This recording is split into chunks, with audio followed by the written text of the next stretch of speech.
What is a born winner?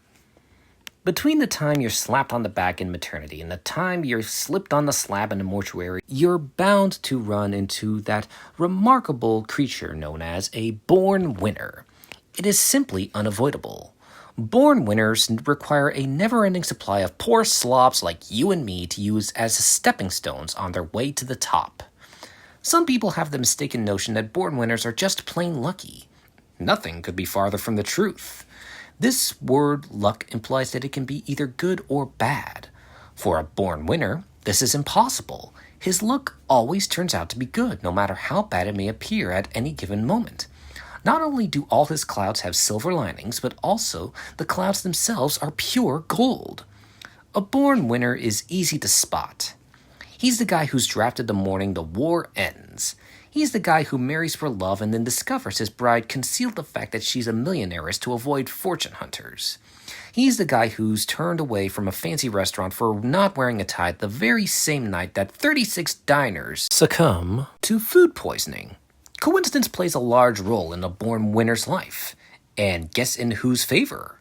When a born winner goes in to ask for a raise, you can bet it's the morning after the boss made it with the gorgeous new secretary.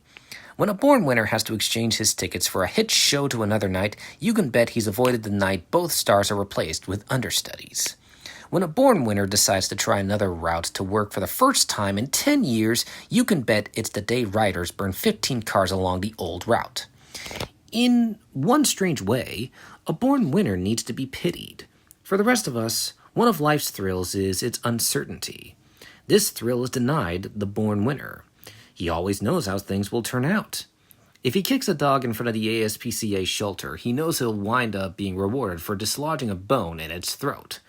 If he loses a sweetheart to a rival, he knows she'll turn out to need $11,000 worth of medical and dental care. And if his wife buys what looks like a worthless piece of junk at an auction, he knows it's going to turn out to be a priceless Cellini original. Sometimes it's incredible how victory is snatched from the jaws of defeat by born winners. If a born winner is stuck with a huge alimony payments, his ex-wife promptly marries the milkman. If a born winner's car turns out to be a lemon, it's immediately stolen and the insurance money pays for a new one. If a traffic cop is about to give a born winner a ticket, a burglar alarm suddenly goes off somewhere down the street. And if a born winner is bumped off a plane by a VIP, that's the plane that's never heard from again. A born winner is always predictable. Although it's plain to see that he's not doing anywhere near as well as you are on the job, you know he's going to be your next boss. Although he doesn't seem to have a single quality a girl could like, you know he's going to steal yours away from you. And although he cheats brazenly on his income tax, you know you'll get nailed for some minor oversight while he gets an even larger refund than he claimed. A born winner is like an aristocrat. He assumes that it's his birthright to come out on top, regardless of how preposterous it may seem to the rest of us. He's hardly surprised when the oil property he's invested in doesn't produce oil because there's too much gold in the ground. He's not particularly impressed when his bank accounts are constantly being treated to huge errors in his favor that even the most sophisticated computers never catch. And he's far from amazed when he's the only chemist searching for a new wash-day detergent who comes up with a cure for cancer. Because as far as a born winner is concerned, he lives by only one simple credo. Sometimes you win, and sometimes you win.